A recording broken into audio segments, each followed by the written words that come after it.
Magandang gabi sa ating lahat. Ako nga po pala si Manuel Bravo Valdecina Jr. at ito ang aking talumpati tungkol sa wika. Ang wika ng tao ay isang pangbahagi ng wika na nakatutulong sa ating pag-unlad.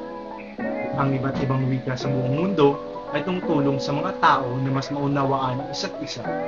Sa kabila ng katotohanan na ang ating globo ay puno ng magkaibang mga wika at dialect.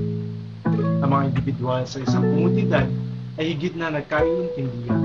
Ang bawat wika o dialekto sa isang lokasyon ay sumasalamin sa kulturang nauugnay sa lokasyong iyon. Habang ang pag-unawa sa mga tao sa isang lugar ay pinadali ng mga salitang ginagamit nila upang ipahayag ang kanilang saloobin. May mga terminong eksklusibo ang para sa isang lugar, anuman ang wika o dialekto.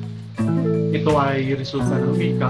Ang wika ay lubos na kapakipakinabang sa akin. Ginagamit ang wika sa pakikipagtalastasan upang may pahayag ang mga saloobin at damdamin ng isang tao tungkol sa maraming paksa. Hinahayaan din tayo ng wika na magsanay at makabisado ang mga bagong kasanayan. Ang isang individual ay natututo, nauunawaan at nakikipag-ugnayan sa mga bagay sa ating kapaligiran. Sa pamamagitan ng komunikasyon, maaaring wala tayong maisip o matutuhan kung hindi dahil sa komunikasyon, at maaaring hindi natin maintindihan ang bawat nilalang. Ang wika ay isang salita na maraming pagkakatulad sa atin. Ang wika sa aking palagay ay isa sa pinakamagandang regalo ibinigay sa atin ng Panginoon. Ito ay isa sa mga sukat ng personal at panlipunang paglago. Mananatili tayo sa dilim kung wala tayong wika at walang kaalaman sa ating nararanasan, nakikita, nakikibahagi. Mas mapayapa at nagkakaunawaan ang ating mundo dahil sa wika. Minsan, iniisip ko, paano kung wala ang wika sa ating mundo?